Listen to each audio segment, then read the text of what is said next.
सगळ्या अडचणी सोडवण्याचा शब्द महसूल मंत्री बावनकुळे साहेबांनी दिला आणि पालकमंत्री म्हणून माझं ही शब्द आहे की तुमच्या सगळ्यांचा जमिनीचा अधिकार तुम्हाला देणार।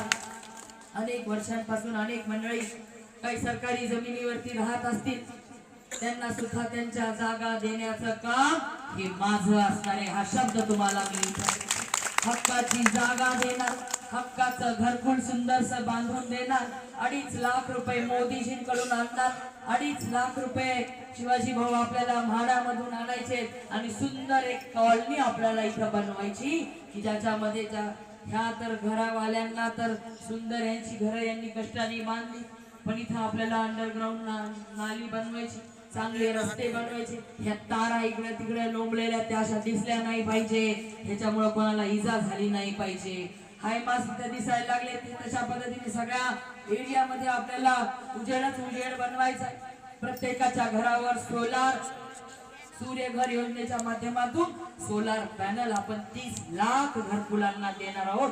त्याच्या माध्यमातून 25 वर्ष आपल्याला विजेचं बिल भरायची गरज पडणार नाही, अशी योजना आपल्या सरकारने आणलेली आहे।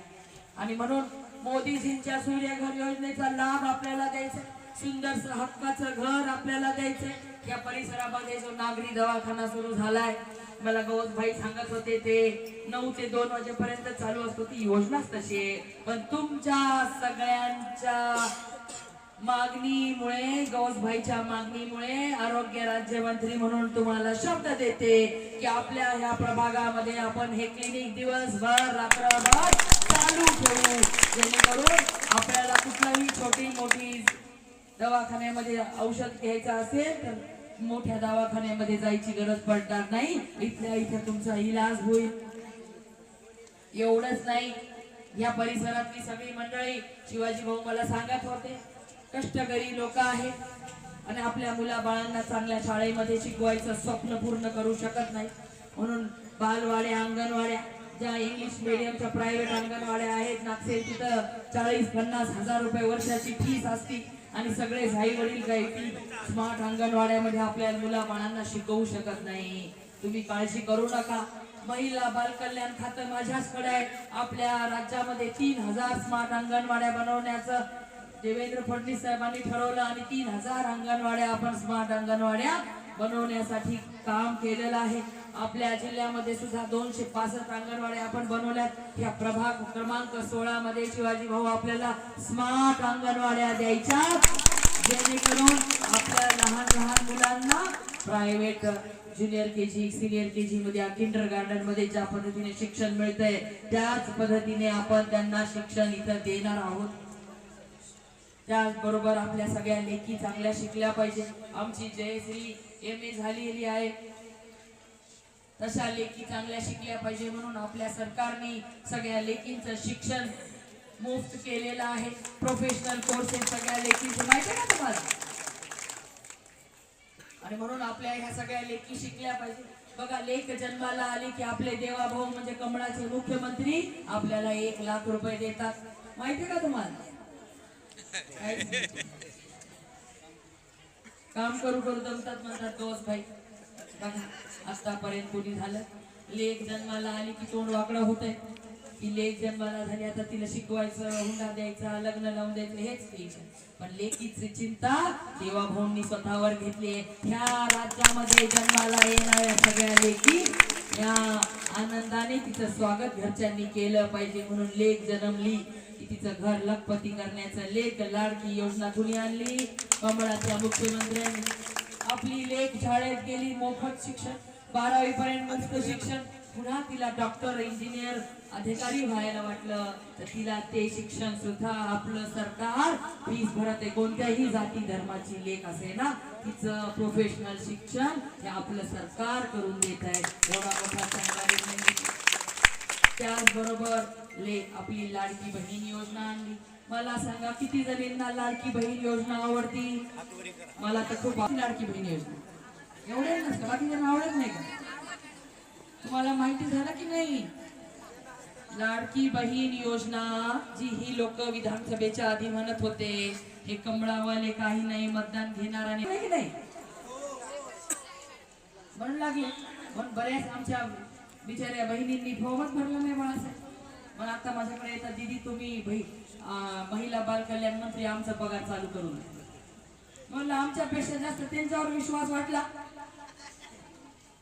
पण ही लाडकी बहीण योजना 1 वर्ष झालं आपली दर महिन्याला पैसे पडतात. आणि आता तर संक्रांत आहे, आपली गोड संक्रांत करायचं.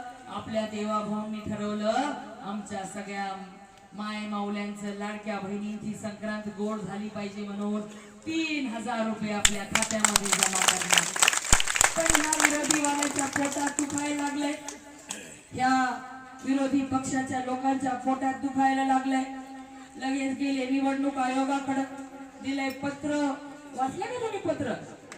काय तर म्हणे 3000 रुपये खात्यात टाकू नका, ही योजना बंद करा, निवडणुकीवर परिणाम होईल म्हणे. महिला भगिनींना फक्त उठलं की झोपलं की कमळच दिसायला लागले म्हणे. कमळालाच मतदान करायचं म्हणून महिला भगिनींनी ठरवून टाकले. आणि लाडक्या बहिणींना माहितीये लक्ष्मी कशावर बसलेली आहे. मग लक्ष्मीला धोका थोडीच देणार आहे. आणि ज्याचं खावं मीठ त्याचं करावं नीट. म्हणून लाडक्या बहिणी विधानसभेला जरी चुकल्या शिवाजी भाऊ, आता मात्र चुकणार नाही. आता तर हुशार आहेत आमचे, त्यांनी तर पक्क ठरवून ठेवले. आता फक्त आपलं मत,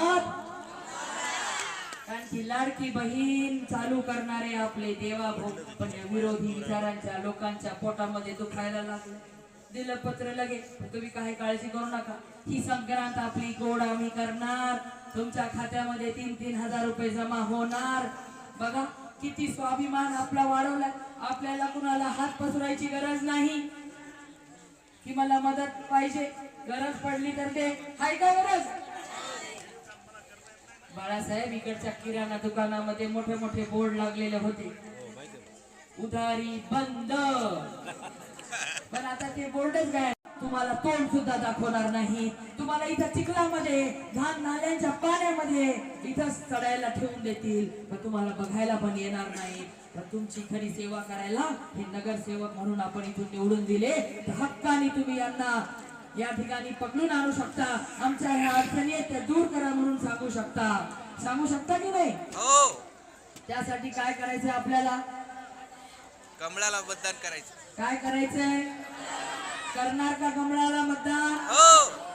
दोन्ही हात वर करून मला विश्वास द्या. कोणी कितीही आमिष दाखव, कोणी कोणत्याही काही आमिष दाखव, काही देव, आपण आपल्या हक्काने आपल्याला लाडकी बहीण योजना देणाऱ्या कमळाला विसरायचं नाही. भरभरून मतदान कमळाला करायचं. करणार का? आपलं मत, आपलं मत, आपलं मत. धन्यवाद.